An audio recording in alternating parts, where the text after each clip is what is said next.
Hi, everybody. Welcome to my monthly hangout with my with some of my Patreon patrons. Welcome to everybody. Some random geek is already doing a happy dance. I'm so happy to be here. So, and of course, as she often does, Christy Winters is with us as well. And Christy brought up before we went on the air that some of us have seen Avengers: Infinity War, some of us have not. So I would like, if anybody wants to talk about it, I'm happy to talk about it, but no spoilers except made up spoilers only. So if you're going to spoil something in the movie, make sure it's something that's not actually in the movie. Oh, the sex scene! I mean, all those characters. Sexplanation after sexplanation. I was hoping that Tony and Cap would reconcile, but I didn't see that coming. I mean, Doctor Strange and Iron Man, they're bearded brothers. Come on. It was as opposed to Band of Brothers, or and when Thanos was the fifth style man was the. Actually, that's what you need to have happen. We need to get the entire gang together and put together Garage Band. There you go. There's your Garage Band of Brothers. There you go. I did not see this coming when the first words that Groot ever speaks that are not "I am Groot" were "Hail Hydra." He's in this rebellious teenage phase. So it's like, that would explain it too. I can say though, in all honesty, that I've been so bursting to talk about this with anybody, and not enough people have seen it yet, right? So I've actually my dad is staying with me, and I talked to my mom on the phone. I'm like, "Are you ever going to see the newest Avengers movie?" And they're like, "What? What is it?" I'm like, "Okay, let me just tell you, that will happen." And they're like, "Okay." I'm like, "But yeah." And so I get to like vent to them, and they're like, "You sound like a crazy person," but I need to get it out. So yes, I've been actually finding people who will never see it just so I can tell them what happened and talk about it a little bit without ruining it. Yes. Yeah. Wait. I want to go back to Steve's thing. Wait a minute. Are you telling me that Groot is an ironic Hydra? He's an ironic Hydra. He's not really Hydra. Ironic Hydraism. He's more of a hydrandra.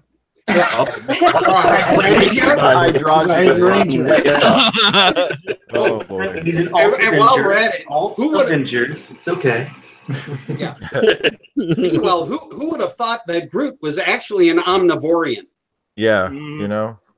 I mean, he does eat a lot of things. What he did with one of Thanos's minions. I mean, that should be rated R right there. Yeah, well, I think I don't see how they got away with it. It's a testament to Disney's pull as a studio, I think. And to bring Johnny Torch in just for him to be eaten. Yeah. But keep in mind, Disney is the same outfit, which, believe it or not, did Never Cry Wolf. For those of you who saw that, and in all reality, I mean, that's one of the realest movies. I mean, even though it didn't follow the book that well, that Disney ever did. Yeah. I just mouse eating guy, wolf researcher. Yeah, played by. I saw that in the cinema as a little girl. I actually watched that movie at the Point Cinema as a child. Yeah. Wow, I'm old.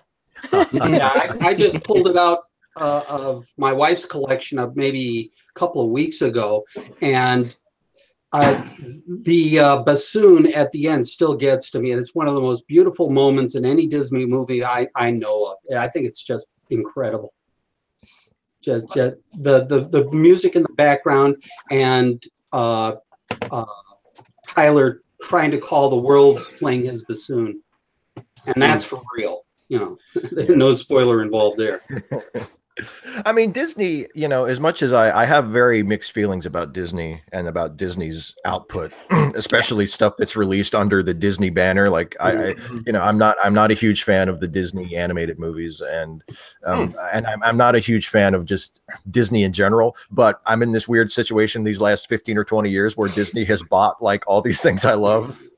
And they've actually done really good with them. So it's like, because I was like, oh no, they bought the Muppets. They're gonna fucking kill the Muppets. Oh, the Muppets are still okay. You know. Oh, they bought Marvel Comics. Jesus Christ! Now Marvel, you know, now we have the Marvel Cinematic Universe. It's better than ever. It's like the coolest thing going. So I'm like, all right, Disney, I guess you're okay.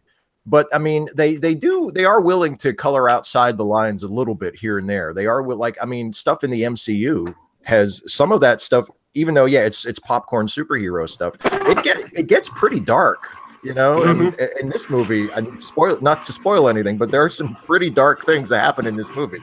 Well, I think audiences. Yeah. Oh, yeah. Well, audiences are much more sophisticated. They're competing against people who watch stuff on Netflix. They're competing against Game of Thrones. They're competing against Lord of the Rings. You know, so because I think the competition has upped its game, you can't just have simplistic stories anymore. If you really want to make an impact, if you want things to grab people and get their loyalty, because it's the character investment that really keeps the franchises going. And I think that they're very smart in that they make very sophisticated movies for adults in a sort of postmodern sense. You know, we don't have perfect heroes. We have very flawed heroes. We have very realistic, analogies that we can bring to our own lives, and they speak to them and problems. You know, so yeah, it's very sophisticated. It's become a very sophisticated entertainment source, I think. Even but at the same time, they've managed to maintain the balance between that darkness, between the pathos and the drama, and the humor and the comedy and the one-liners and everything else, which DC still doesn't have clue one about. Wonder Woman was great. I mean, I saw it on HBO and I thought it's the best thing they've done. It still ain't a patch on what MCU has done to this point. It really isn't. I was watching this one, Infinity War, and I actually had the conscious thought as I was in the theater, because there throughout the movie, from beginning to end, there are some really some very heavy things happen. And I was thinking I was like, there's no way that the current DC franchise could pull any of this off. Like Marvel has this, they've cracked the formula where they can do really serious stuff where you see something happen and you're like, oh my fucking God, I can't believe that just happened. But it doesn't, I'm still recovering. But it doesn't depress you. It doesn't, the movie doesn't lose you. I mean, it might depress you. You might be sad. That's what they want you to feel. But the movie doesn't lose you. Whereas go ahead. I was just gonna say, but the thing with Marvel is that Tony Stark has an 18 character movie arc, or it lasts that long, and the DC still feels a little more episodic and not a universe yet. In any meaningful way. You don't walk into it and feel like you're somewhere but you don't. It doesn't have the same maturity.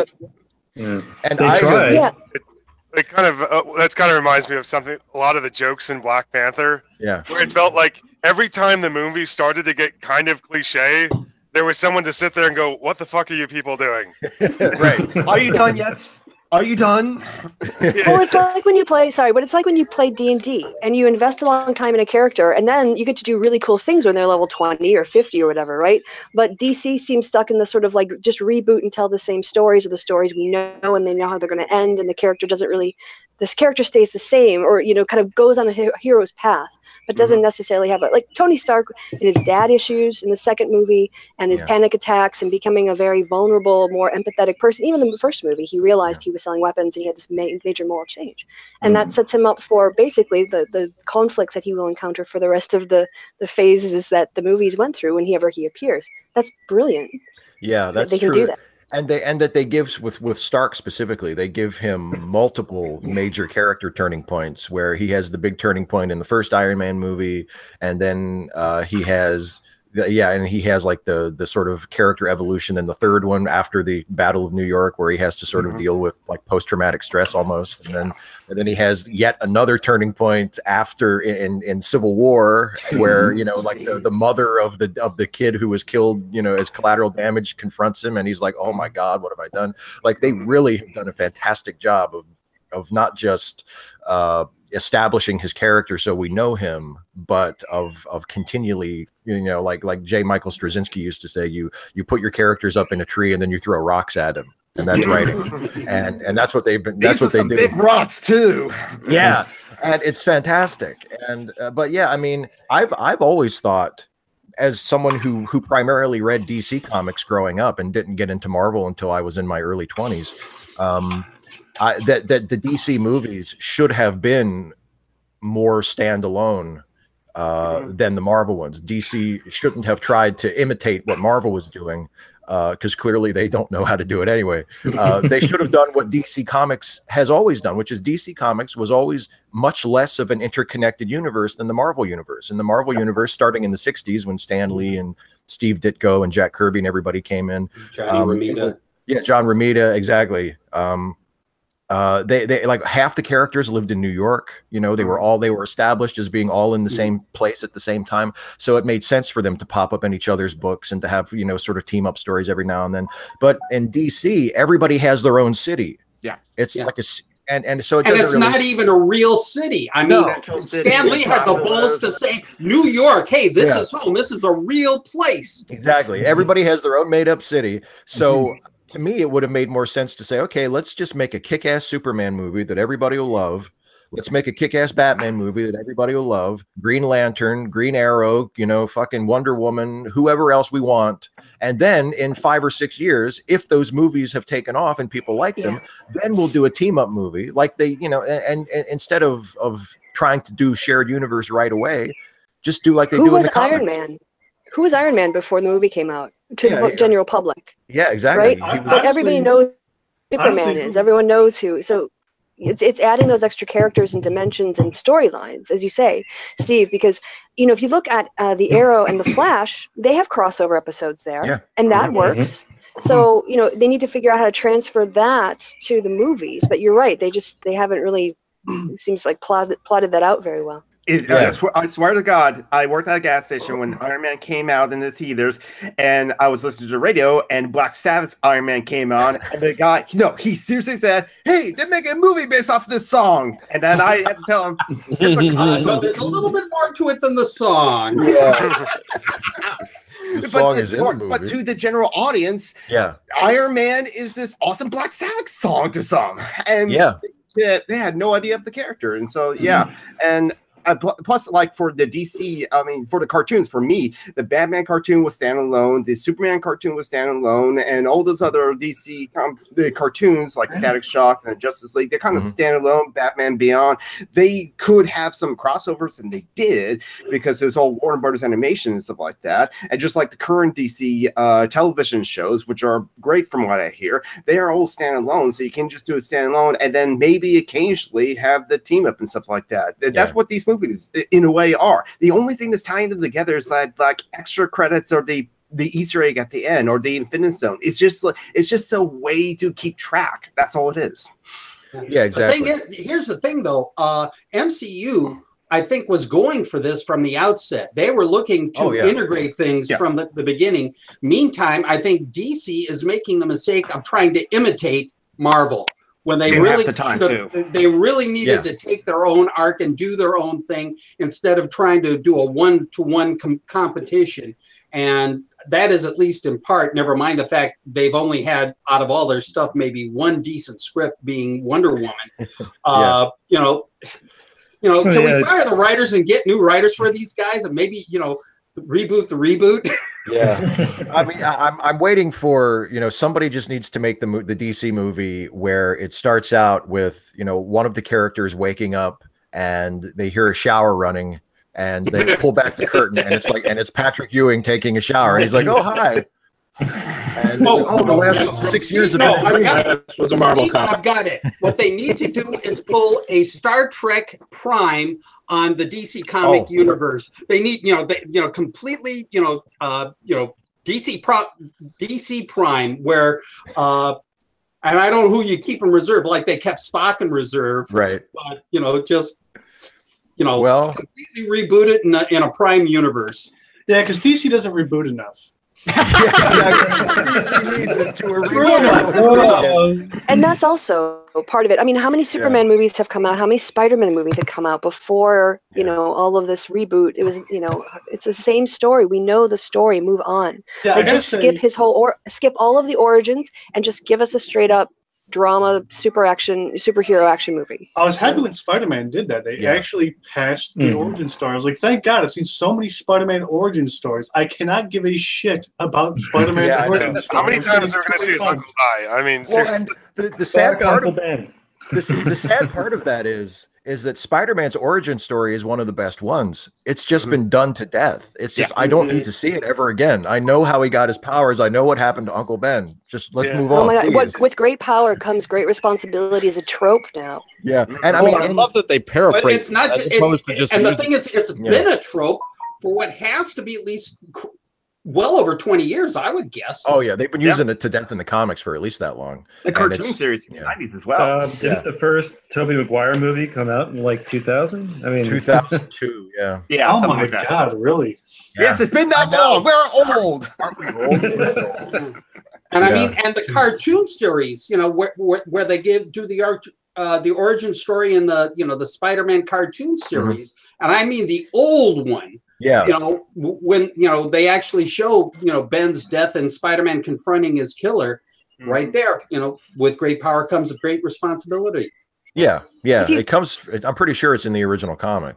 I'll guarantee you it's almost that. He learns with great power must come great responsibility, and I don't know where the must ever went, but. But if you compare, let's say that, where you start always at the beginning with that plot line or that storyline to the first Batman with Michael Keaton, right? We got the origin story, but in flashbacks, and when it made sense to the character, it didn't always start at the beginning, So yeah, I think that there are ways that you can reference the origin story without having to show us the origin story. Yeah. Well, I mean, sometimes it's better to tell the story in media res anyway, in the middle of it and stuff like that, where we're at the action point already and stuff like that. Yeah. Or if you're going to tell the origin story in the beginning, do it quickly in some ways. Or we have some investment in the people that we're looking at. And I mean, I think about granted it's inaccurate. They have the Joker killing his parents rather than what's his name, but. That's those scenes, and especially Danny Elfman's music under those scenes. That is some of the best work in that whole business. I mean, I mean, you want to talk about evocative? There it is. Yeah. Well, and people forget too, unless you're like a huge Batman nerd, is in the original Batman comics, they didn't have an origin for Batman until like a year later. I mean, the original Batman comics, he's just Batman, and they reveal that he's Bruce Wayne at the end of the first one, and you're like, oh wow, didn't see that coming. Just a crazy man in a suit. Yeah, and then like a year later, they're like, oh, this shit is getting kind of popular. People want to know why he even does this. Okay, dead parents. Sweet. There you go. Inherited all their wealth. Yeah. Like dead parents or relatives is on the Raglan scale for superheroes. Oh yeah. Leaning back to Spider-Man, is anyone else hoping that with this new Spider-Man they decide to not have Uncle Ben have been killed being his reason for it? That it's just a general empathy in the kid that made him realize that, yeah, I'm this powerful, I should save people, as opposed to directly going to a personal tragedy. I mean, the way they have it now, they could just go ahead and not even really bring it up because they haven't made a big deal about Uncle Ben so far. I mean, and Aunt May is a completely different. I mean, she's de-aged just a tittle bit. Yeah. You mean like 30, 40 years, maybe? No, Marissa Tomei is in her early 50s. Yeah. So which is very, very old. That's okay because the original Aunt May looked like she was 80. I know. I don't mind a spry Aunt May at all, but this is the first time I've seen Aunt May without gray hair, so it's like it's a little. I'm not used to being attracted to Aunt May, but like okay, I'm willing to love with interest. Yeah, are you ready to live with it? Oh man. Well, and on the sorry to get us back, if I could, sorry, there's a point that I wanted to make, and I've been holding off like 2 minutes while you guys talked about how hot Marissa Tomei was. Which is when you're talking about origin stories. I think if you look at Deadpool and you look at the way they use time in that story, so as Jonathan was saying, starting in media res, if you actually try to plot out the time A, time B, and then present day, and you go and you map out like how many times they switch between those and how they catch up with the present day and at what point in the movie, that was masterfully done. in terms of storytelling, I thought, with flashbacks and incorporating it into the storytelling overall. So yeah, I think there are interesting ways that you can convey that information without a straight starting with the furthest point in the past forward narrative. It was also, that was my point, and it was also a lot of fun, and it played to Deadpool's utterly crazy sense of humor. Yeah, and we still got a lot of his like origin story in that movie. It's just that like it was in the middle of like current events and stuff like that. We would see the current events, then we flash back, and we flash back for a long time. Then we back to current events for a little bit, and then we're back to flashbacks and stuff like that. And so yeah, we cut back and forth, but like not jarringly a lot and stuff like that, but enough so that we know where current Deadpool is, and we're now in past Deadpool, and so we and all time sequences we're moving forward. It wasn't like Memento where it's just like you don't know how time is flowing in that one.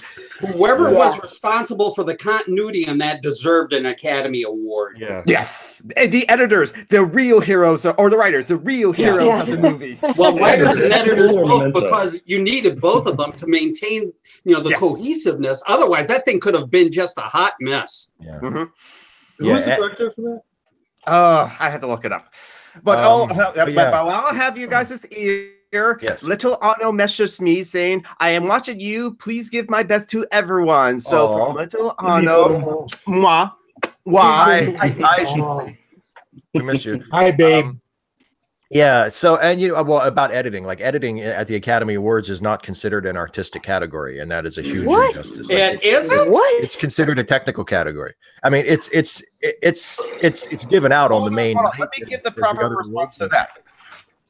Of course, it is. I mean, it should be an artistic category. It's not considered because the big 5 artistic Academy Awards are Best Picture, Best Actor / Actress, Best Screenplay, and Best Director, and Best Editing is not in there, but it really deserves to be because it's nothing but.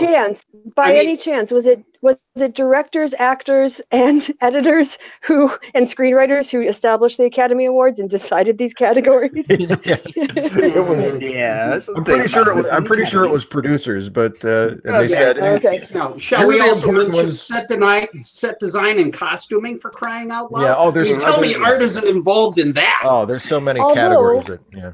To be fair, I mean, if we think about it from, path dependency, if this was established, in the 1940s, 50s?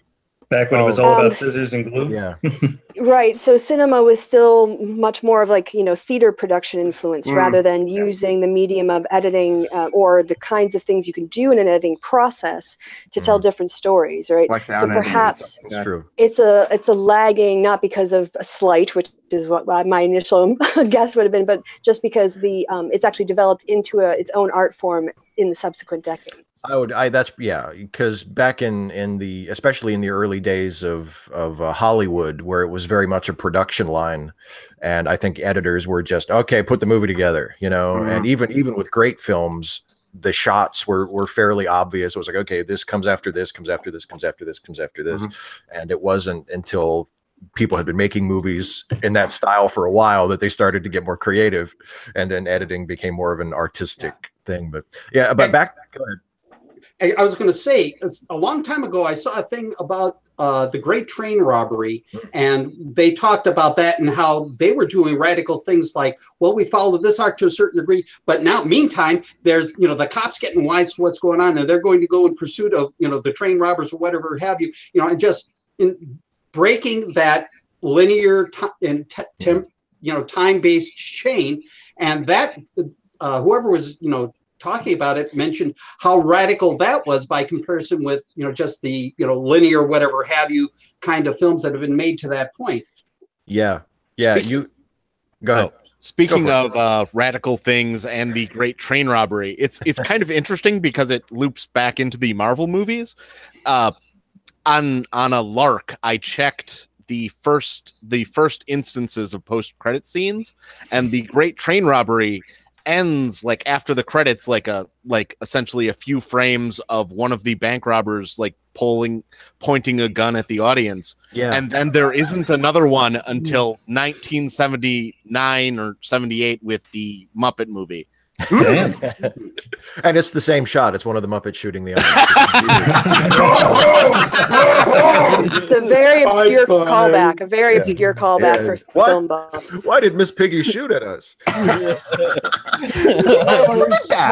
You know why. But well, that's the thing is when filmmakers discovered that they could cross-cut between parallel stories, that was one of the first major innovations where people who made movies realized that they could do things that stage-bound theater couldn't do. That they could build suspense by cutting instantly from one location to the next, and that the audience would be able to follow what was going on. So they could build suspense by, oh, this is happening over here, and this is happening over here, and oh, is this guy going to catch this guy in time before this guy gets to do that thing? And they thought, oh shit, we can really get people on the edge of their seats just by cutting back and forth between these two things and letting people know that this is happening at the same time, and they're building toward this meeting point. And you can't really you can do things like that on stage. You can get creative and obviously on a stage play you can cut between locations, but it's not as immediate and as visceral as when you're on the screen, and everything changes in a split second. The history of how the basic language of cinema was invented in the late 19th and early 20th century is really fascinating. Yeah, you mentioned before. Oh, sorry. You mentioned before, Steve, that your favorite movie is Sherlock Jr., which it should be. Yeah. But thank you. I'm glad you think I've made a good choice.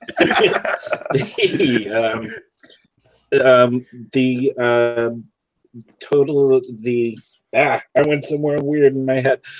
George Méliès. The whole From the Earth to the Moon. Surrealist. The surrealist. Stuff he did before From the Earth to the Moon. From the Earth to the Moon was just really linear. If you get a good copy of it, but the surrealist literature, I think, language of film had a lot to do with the way storytelling evolved in it. Very much, yeah. And there's a lot of surrealism in Sherlock Jr. That's one of the things that it's sort of a halfway point between just pure surrealist fantasy and like a linear story. Yeah, that's one of the things I love about it, because there's like it's if you look at the plot of it, it's fairly straightforward, but then it also has shots like Buster opening a safe, but the safe is actually a door and he just walks out into the street, things like, or the pool shot where there's one billiard ball that has a bomb in it, and he's running and he's shooting every other ball on the table, and it comes so close to hitting the ball that's the bomb, and then it just misses it just by that much every time. Steve, thinking about the whole business of film production versus stage production, I'm thinking about like split screen stuff that you do in film, and wondering if anybody's ever tried to do something like that on stage. I'm sure they have. I can't think of an example. Tell her. Lighting, like two different parts of the set with lights. Yeah. Well, you could have a physical division, or you could have it divided by lights and by, how the stage is set and so on. Yeah, I mean, I know that, I can't think of any specific examples off the top of my head. I do know that, like, for instance, in Hamilton, there are scenes where there are characters in multiple locations talking at the same time, and it's just sort of, you can just tell by what they're saying or by where the story has placed them at that point, that you just sort of infer that they're in different locations, but the set remains the same, and as they do it with lighting and with staging. So yeah, you can do stuff like that, but it doesn't have I think like the key of early filmmakers saying, man, we could shoot this and just cut from it to it, and you're never going to have the same facility. Yeah. No. And but I want to wind back to origin stories for a second, because because I decide what we talk about. It's my channel. Be quick, somebody mute Steve. He's getting boring.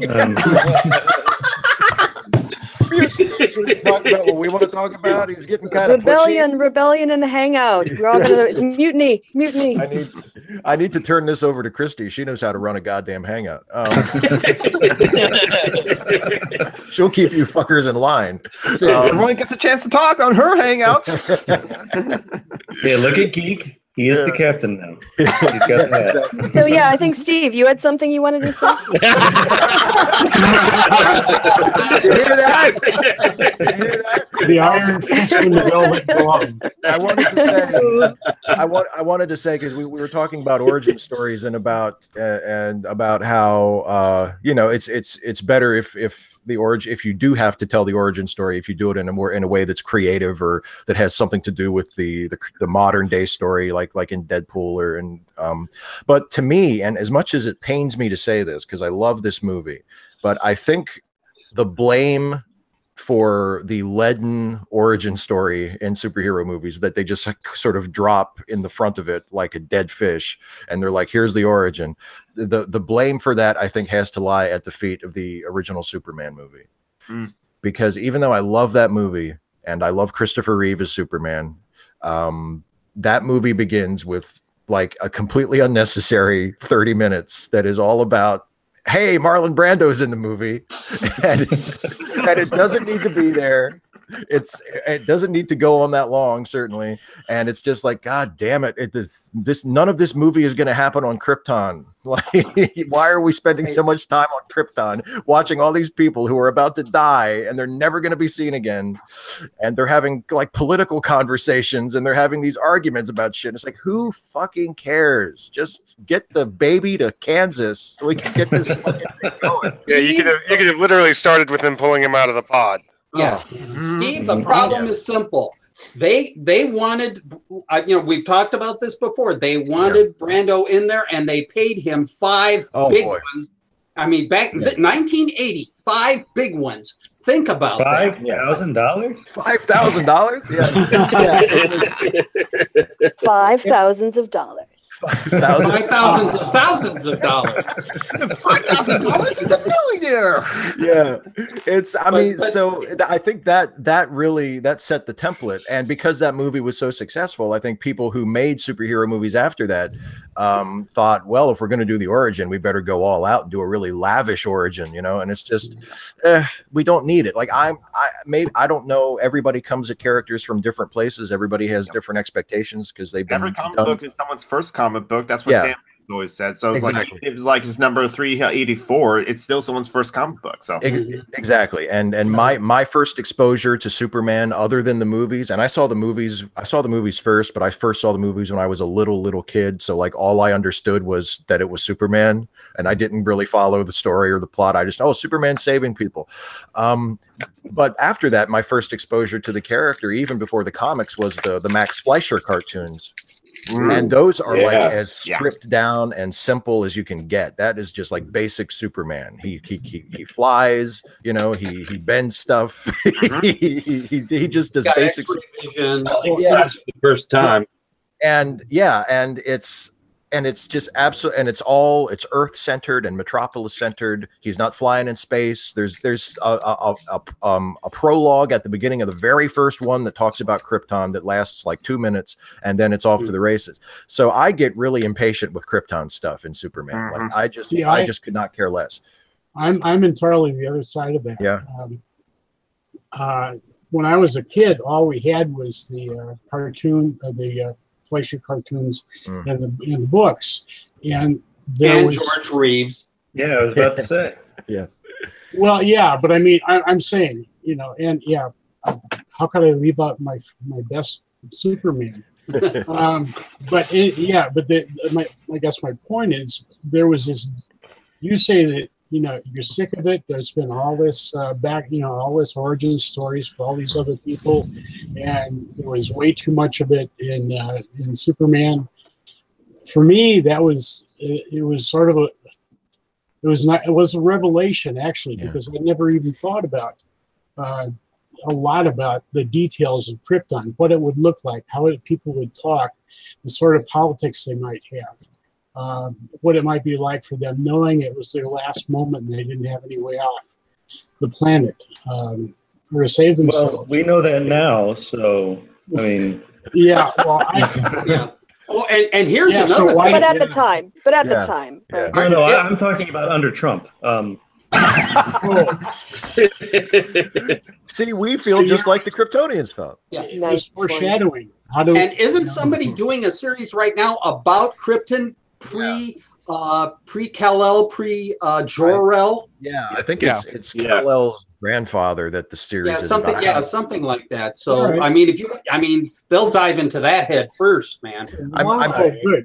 I like that. I'd like to see that. I'd like to see, Krypton before it was about to die. Yeah. Oh, I mean, like some random geek said, like everybody's comic is somebody's first, and if I don't begrudge anybody for thinking Krypton is interesting. I do think it's interesting though. If you want to do that, that's up to you. No, I do think it's interesting how DC continues to have this weird fascination with doing shows about its major characters that don't star the characters. Because especially now, because they've done like Green Arrow and Flash and Supergirl, and Arrow and Flash and Supergirl are in those shows, and they're really popular and really great. But then they also have stuff like Gotham, which is a Batman show where Batman's not in it. And previous to that, they did Smallville, which was a Superman show where Superman was in it, but he wasn't Superman yet. So it's like, why this fascination with doing shows about characters where the characters aren't even there? Like, let's do a Superman show, but let's do it 100 years before Superman was born, and it's about Superman's grandfather. Okay, I mean, I guess if you've got a show, but it just two guys and a girl and a pizza place, but it's all about the pizza place instead. But do they not have faith in their characters? Is that it? I think no.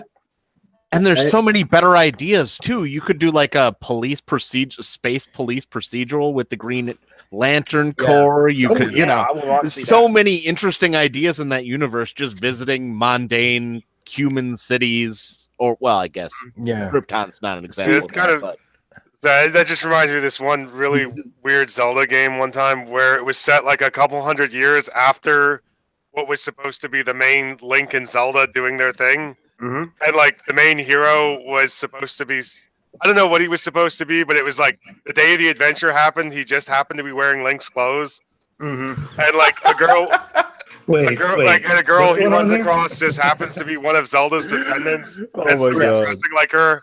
And it's like it was supposed to be us like long in the future with not them, but it was so superficial that it was just. And so much of this stuff just happens, those two magic words, to be blah, blah, blah. It's like, everything happens. He just happens to be wearing that green tunic. I mean, nothing like building the foundation of your series on a house of cards, is there? Makes designing the game a lot easier. We don't even have to do new character designs. We just say, he's wearing his clothes. What? And yet there are still people today that probably think there must be a continuity. It's all one linear storyline. No, it can't be a linear storyline. It's all broken up in the storyline and stuff like that. The official story to Nintendo is there is no official storyline to the Zelda franchise. Oh no, there's not. There's those individual games are their own standalone individual games. Maybe one's a sequel to the other one, but still, basically the storyline is unimportant in Zelda. And I agree because the gameplay in those games are what's fun, and their individual stories work for those individual games as well. There's weird fan theories trying to connect all the games, and they just get so convoluted. Wasn't there an official Zelda book that had like all the timelines mapped out together? Yeah, I bet there is art. But you have to kind of fudge pieces of the story to do that. Oh, exactly.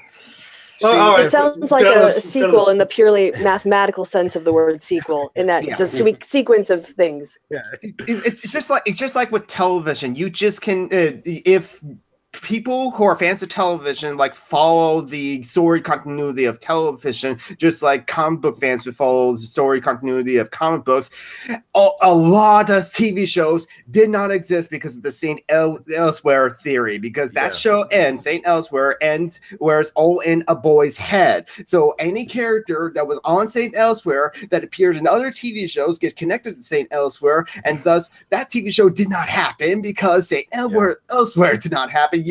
there's a website dedicated just to that. Oh, it's super crazy. The last couple of episodes or the last couple of seasons of Saying Elsewhere. I mean, some of the shit that was coming down there had to be in some wild kid's head, because if that happens in the real world, I'm filing for divorce from the real world. It is a TV show. It is just a TV show. It's called the Tommy Westfall universe, if anybody wants to look it up. And it's a great way to like fall down an internet wormhole. Because there are so many shows. There are so many shows that have been tied together as a result of that. Doctor Who. Yeah. Because there have been characters from multiple shows that have appeared on different shows that connects them. They also go so far as to connect shows that have like the same fake brands of products. Yeah. which opens it up, because a lot of TV shows, especially in the 70s and 80s, they would buy their props from the same suppliers. So if a guy is smoking a fake brand of cigarettes, he's probably smoking the same fake brand of cigarettes as someone on that show over there and that show over there. So people are like, "Oh, they must be in the same universe because they're smoking the same fake cigarettes." And I'm going to light up Morley now. Yeah, exactly. Yes. And I'm going to have a bowl of quarry, better tasting because it's mine. And apparently, everyone's been reading the same newspaper for like 50 years. It's the exact same paper. Yeah. So I mean, you can fall down that rabbit hole for a long time, because there's so many shows that have nothing to do with each other that are connected as a result of this. It's like the mother of all fan theories. Yeah. I was just thinking about the Zelda thing, how the games officially aren't part of any official storyline. I mean, Star Trek fans would kill each other over that. If Paramount came out and said, "Oh yeah, I mean, technically Star Trek The Next Generation and Star Trek the original series have nothing to do with each other," like Star Trek fans would have killed each other. Yeah, except that, what was it?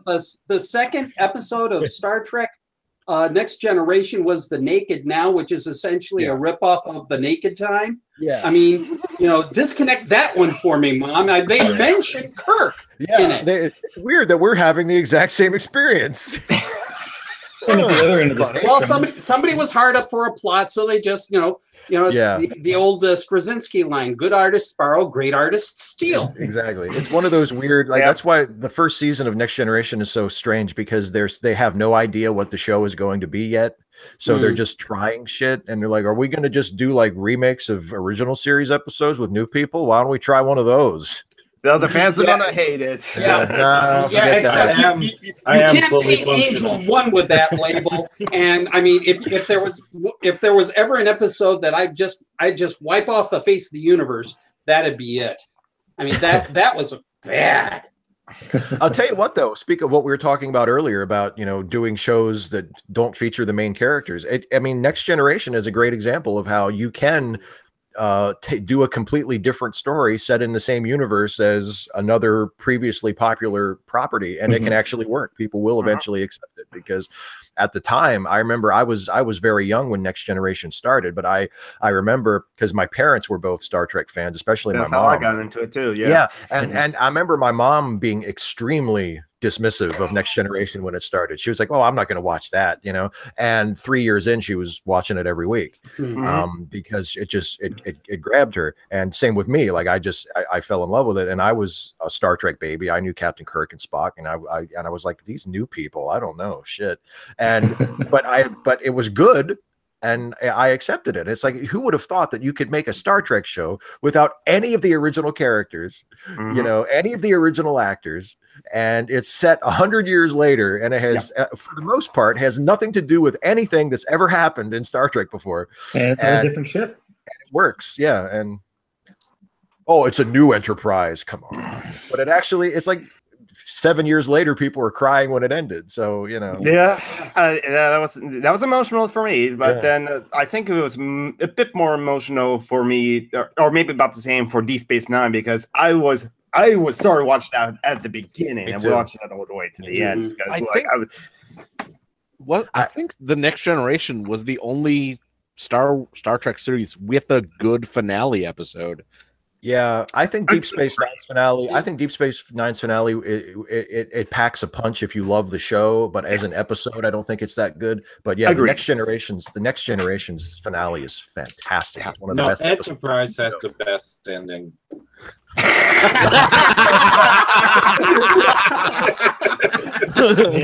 It is a good ending. Yeah, I get it. It is a good ending. I still like that show, but that show is terrible. It's just like it's great trash, in my opinion. Yeah, but I mean, actually, it's funny because I watched Deep Space Nine from the very beginning to the end the first time through too, and I remember the day after, because it was in syndication, so the episodes aired all different days of the week. But I remember the day after the first episode of Deep Space Nine premiered, like in my area, I went to school and my math teacher made a reference to it in class, and nobody but me got it. Nobody but me had watched the show, and I thought, "Oh man, this is going to be my life." Like none of the other kids had any idea, because he said, he quoted Cisco when Cisco makes the deal with Quark that I'll release Nog from custody, but I want something from you first. I want you to promise to stay on the station. And my math teacher made some reference to that, and then he paused for us to recognize it, and nobody responded, and he was like, "Didn't anybody watch Deep Space Nine last night?" And everybody was like, to the world of the inside joke. Yeah. And I was like, I watched it. But so I thought, this is it. I'm going to be this person. And you found the internet. Yeah, thank God I found the. Oh, there are other people who watch nerdy shit just the same as I do. So Steve, you saw and you just let him hang, really? Yeah. He wasn't my favorite teacher. I liked him, but I wasn't like super loyal to him. I wasn't going to cross my peer group for him. Especially not for such a giant nerd. Yeah, but yeah, I following the clicks.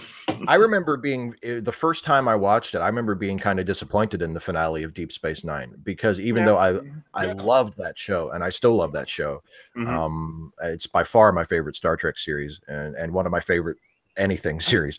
And and I remember being disappointed in the finale because it felt kind of disjointed. It felt like, they're just giving people ends, they're just giving endings to all the characters, and it didn't come together like I had hoped it would. But when I watched it again just recently, because me and Ashley binged it on Netflix last year. Ashley and I. Ashley and I have an English degree, by the way. I went to college for English for writing. It's true. But yes, we watched it, and that time when I watched the finale, it actually really affected me in a big way. Like I was more moved by it then than I was as a kid watching it the first time. I guess because we had just watched it all in the space of a couple weeks, and it was like, oh man, I really love these people, and now they're gone. Oh my God. It's a lot better than Voyager ending, which is it's over. Oh, that was so bad because they stopped just shy of Earth, and the whole series was about getting back to Earth. What idiot decided that? Oh wow! Honestly, I think that was a perpetual problem throughout Voyager. Is at the end of the episode, it was like, and it's over. They did that so many times. Yeah, and that's one thing that Star Trek Next Generation did amazingly well, is giving you that time to sort of take in the episode before they end it. Yeah, they always had like a little epilogue or yeah. Can I have a?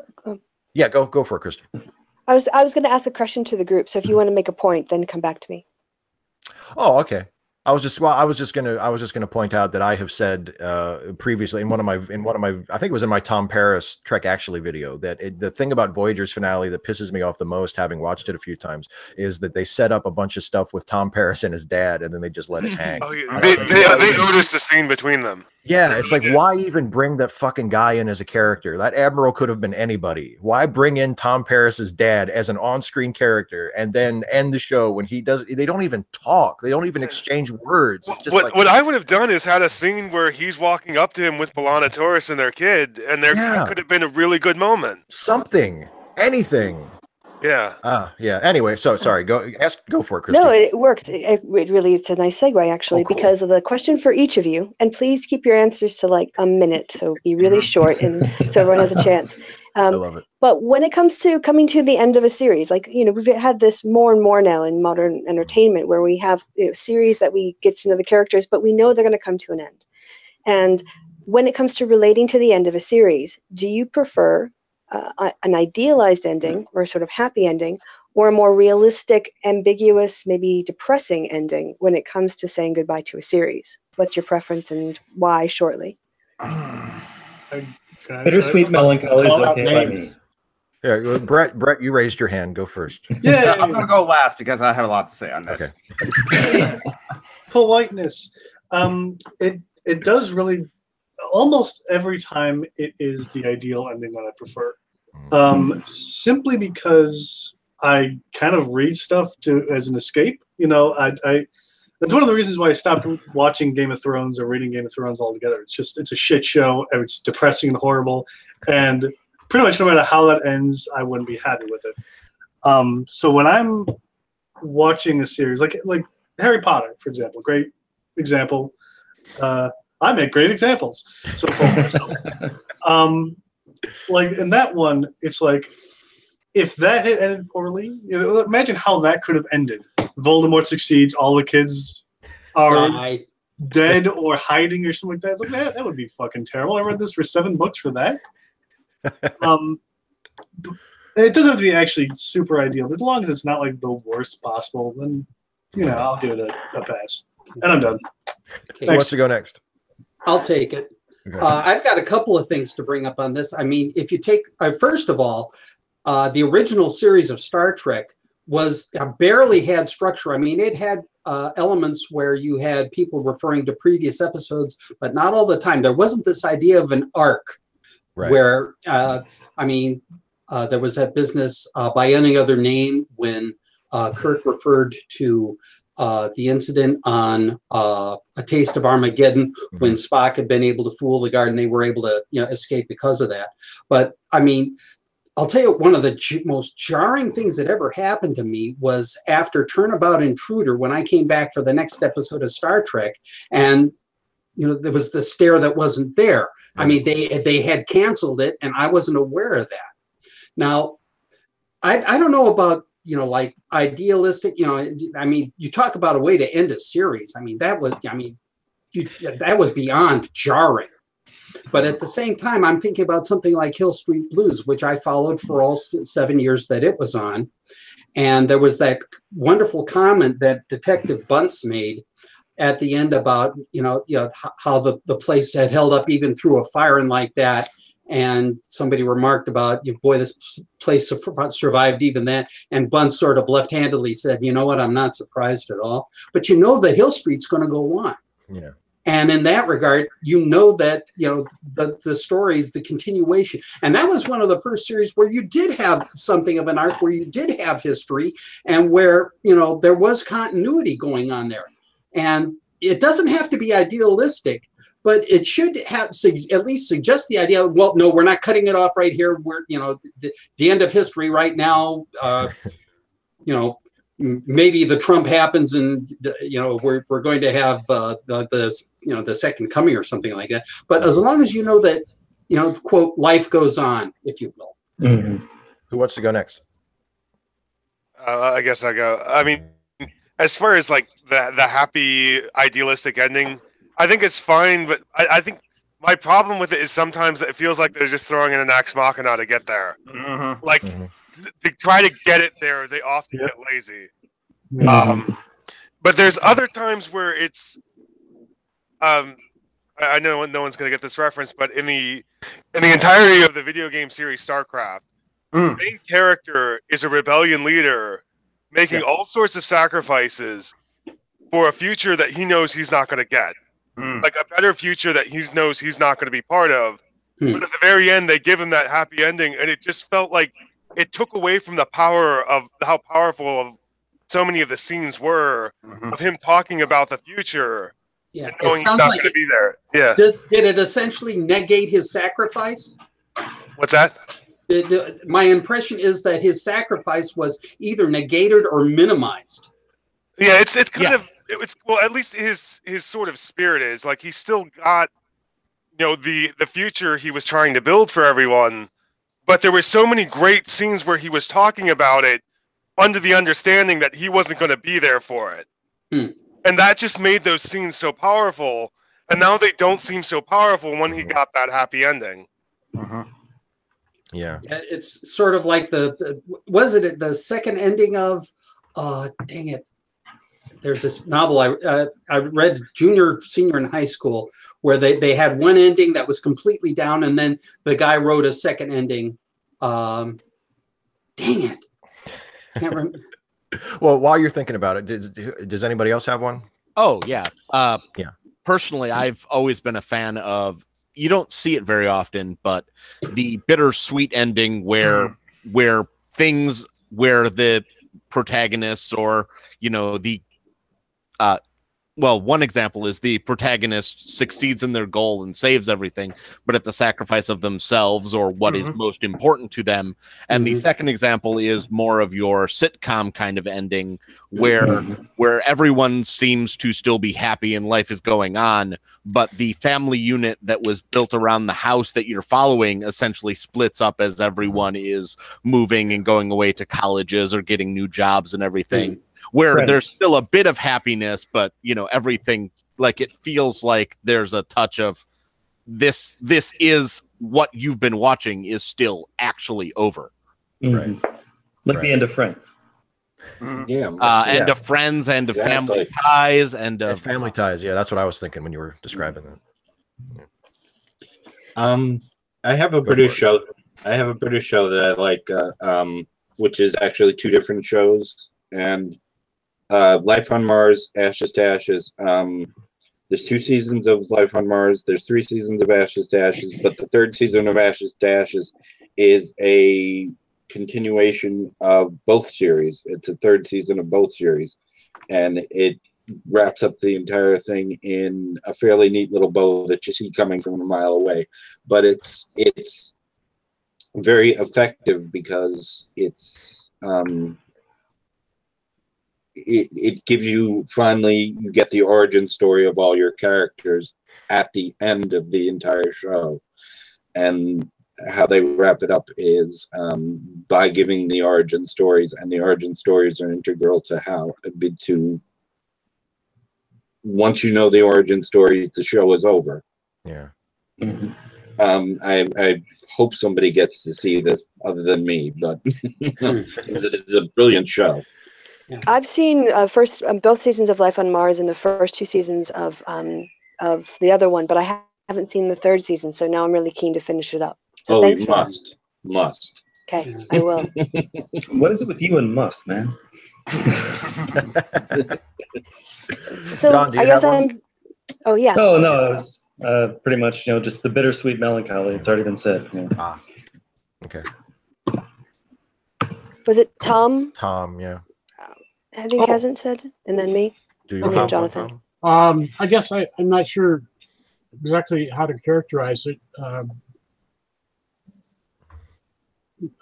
My ideal ending would be like the end of the Lord of the Rings, where you come to the end of a long series of intertwined heroic journeys, and you get people from actually literally every level of society, and they all get what they deserve, I guess. Most of them get what they want, but there's always a price to be paid for that. The people that get to go to the West have to leave their friends, and what's Aragorn and the elvish princess Arwen they're going to be living a nice, long, successful life, but he's going to die and she's going to suffer. But the thing that ties it up for me is at the end of that long series of goodbyes at the end, which I think for a lot of people drags on, but I loved. The last 2 words that I can remember anyway in the book are when Sam comes back home to Little Hobbiton, to his Rosie and his kids, and he comes through the door and he says, "Well, I'm home." And it starts in Hobbiton small, gets big. It's like Pig and the Python. Starts small, gets big, and gets small again. or a dinosaur. And depending on if you're a Monty Python fan or not. I recognize that reference. Yes. But yeah, to me that's because I don't know. I wouldn't categorize that as a happy ending or a dissatisfying. It's like if that kind of heroic fantasy could possibly be real, how could you ground it to anybody's life? And I think that's the way to do it. Yeah, if you get to come home at the end, that's a pretty damn fine reward, really. Yeah. Mm-hmm. After saving. So is that everyone but me? Yeah. Or you and John. I haven't gone, but I'm going to go last. Yeah, Christy. Oh, that's right. That's right. I'm last. I'm almost last. Well, for me, I guess I understand the idea of escapism, and in escapism, a happy ending is a nice way to wrap things up, right? It kind of is a closure. But for me, I guess, also growing up watching a lot of sitcoms in the States and movies with happy endings, I'm just tired. I'm starting to think every time I see a very predictable happy ending, like I root against it, because generally I think something other than the obvious happy ending would be a more interesting ending. And I think someone said something about an easy cop-out, and I think that too. And also for not just the benefit of being more interesting, but I also think that one of the things that I've really appreciated about the way that entertainment has developed in the 21st century, although it's obviously crassly commercial, is that it is more emotionally complex. And I like being challenged. I like the emotional reactions that I'm having to the entertainment that's being put out right now. And it doesn't come from a happy ending. It comes from something else. And so I think something that's closer to life or leaves us slightly unsatisfied for me is a good thing, because it's a way to process our own unsatisfactory things that happen in our life. And the other thing that I also hope there's a revival of, especially with the success of the storytelling of the Game of Thrones, is sort of a return to tragedy. Drama began, one of the fundamental pillars of drama has been tragedy. And we lost that, and theater became entertainment, but there's parts of the human emotional spectrum that we're not being allowed to experience through these art forms because of commercial interest. And I think that's changing now, because appetites are more sophisticated now, and people are also finding, if they don't think about it, they enjoy the experiences once they have them, and they want more. Christy, there's another thing in there, and that's the fact that too often happy endings have a bad habit of tending to be, whether intentionally or not, contrived. Now, how often do you get a happy ending that is a genuine, that is an earned happy ending, and how often is it, well, that's what the writers put down? Yeah, the only one I can think of was in the British version of The Office, when they get, I don't know, for people, the ending there, I actually was happy with the ending, and it wasn't a typical British ending. I'll just say that. Which is misery usually. Yeah. I don't know that our tastes have gotten more sophisticated so much as that we've just gotten more options with the ending of the studio system decline, the rise of other ways of making media. Well, I mean, I'll give you an example. Could Hill Street Blues have succeeded in the 60s? Probably not. I mean, although it had a close relationship, being the Naked City, but I mean, the Naked City itself was, purely episodic, and it had almost no relationship from one step to the next. But I mean, it could be dark in places. But if you watch it in order, it does have an arc of a sort. Yeah, that's interesting, because I don't remember that. If Romeo and Juliet hadn't ever been written and Shakespeare came along and wrote the modern equivalent in the 1950s, would a story that ended with two kids dead have been made? Yeah. As long as it's got good music, yeah.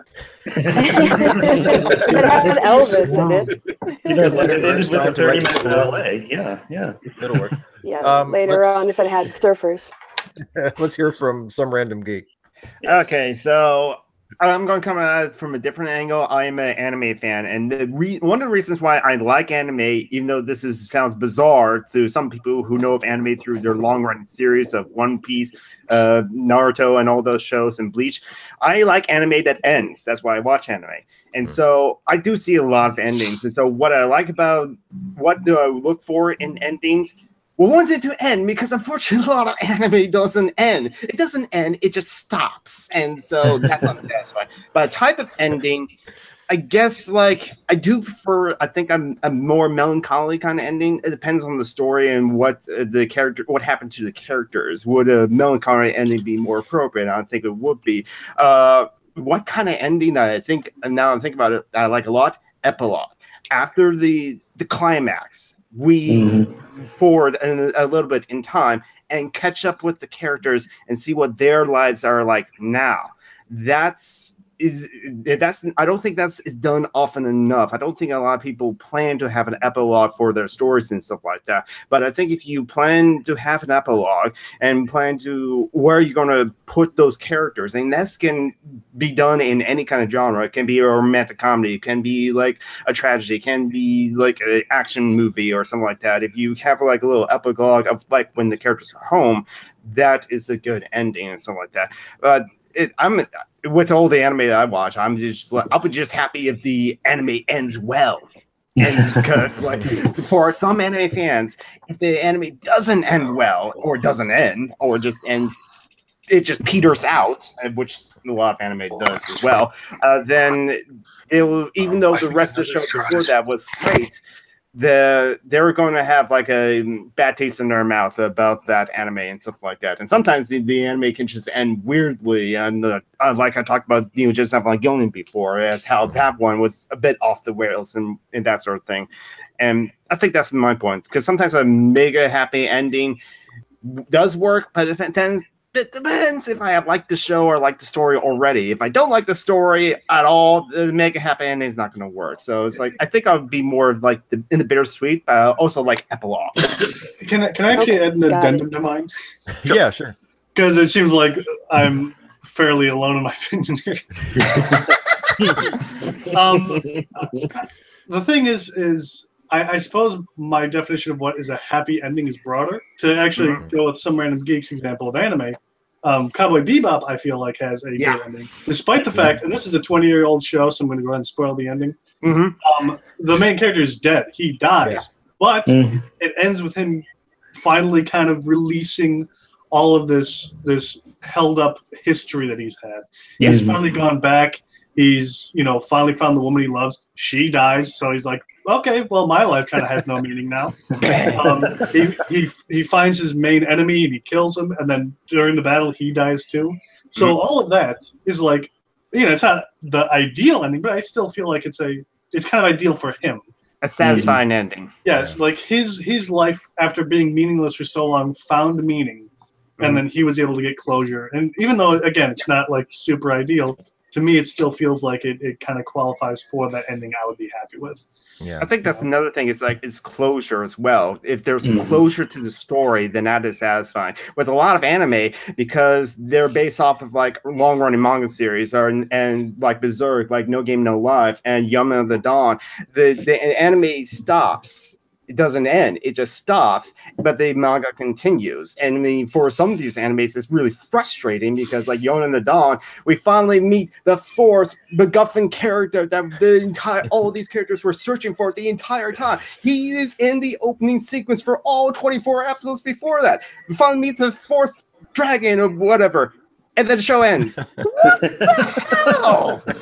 And so that's the thing of like, I watch so much anime. I will like an anime if it ends. Sometimes even the parts of the anime is terrible, absolutely terrible. If it ends well, I would have my lasting impression of it would be more faithful. Like Nadia in Secret Blue Water. There is that one arc. I think Jonathan. I think I was just talking more about happy endings versus, more realistic ones. So, but yeah, I think I noticed that we're 10 minutes after. I'm gonna wrap up here. Well, before you do that, go for it. One quick thing about like, he's bringing the bottle out, people. Steve Shives, you reach over 60,000 subscribers, so I'm going to celebrate for you. Oh, thank you. With your happy event. Thank you very much. Congrats. And you blew past it too. Man, you're at 62 over. I guess my channel's still dying. People still tell me in comments from time to time, this is why your channel's dying. Okay. Beautiful destruction. Speaking of endings, right before I end this, there's one of my favorite films. There's a beautiful German silent film called The Last Laugh. And in German, its original German title translates to The Last Man, and it stars Emil Jannings, and it's directed by F.W. Murnau, and it has a just heartbreakingly sad ending, and then it fades back up and it has a tacked on happy ending that the studio insisted on. Murnau wanted to end it on a very, very sad, melancholy note that feels more natural to the story. And the studio said, you can't end it like that. Like, that's so sad. So they have a tacked on happy ending that there's even kind of a sarcastic title that says, oh, but then fortune smiled on our hero. And, so even the director is sort of like saying, this isn't really what happened. I think the key is natural ending. Yeah. And because the ending to The Last Laugh is, oh, like the guy wins the lottery, or he inherits a lot of money. And it's like, oh, everything's fine now. Good. Have a nice day, everybody. And yeah, he gets a new wife and new kids. Yeah, like it's the Job. Yeah, exactly, the Job ending. Here's a new family to replace the dead people. But yeah, I think I love happy endings, but they have to be justified by the movie. They have to fit. But my preference is for a happy ending, but it has to. It can't just be. It can't be unearned. It has to be earned. Yeah. So yeah. Anyway, my preference is a good ending. Yeah, exactly. That's the right answer. Whatever the ending to the particular piece should be. If it deserves a melancholy ending or an ambiguous ending, or a happy ending, it should follow from what has gone before. Yeah, it should. Oh, ambiguous endings. Oh, I love ambiguous endings. I love ambiguous endings if they work. Like, I don't think Inception could have ended any other way. I agree. Yeah, I like that. And there are other movies that it's a, what the hell was that? Sopranos was not an ambiguous ending. He died. They said it 6 episodes earlier. For sake. And they set it up with the rhythm of the scene to go back to the editing. There's the way the scene is edited, the rhythm of the scene. That next shot, it's a black screen. What happened there? But yeah. So anyway, thank you everybody for joining me. As always, thanks to all of you who have joined me in the room for this awesome hangout. Thanks to everybody who watched this. I hope you were entertained by our shenanigans. If you enjoy watching this, or you enjoy my content in general, and you want to help me out, you can go to patreon.com/Steve Shives and become a patron. And one of the benefits you can take advantage of is you can take part in these hangouts with me once a month, if you can find a spot, because it's usually pretty crowded. But thanks everybody for joining me. Thanks everybody for watching, and we'll do this again next month. Goodbye.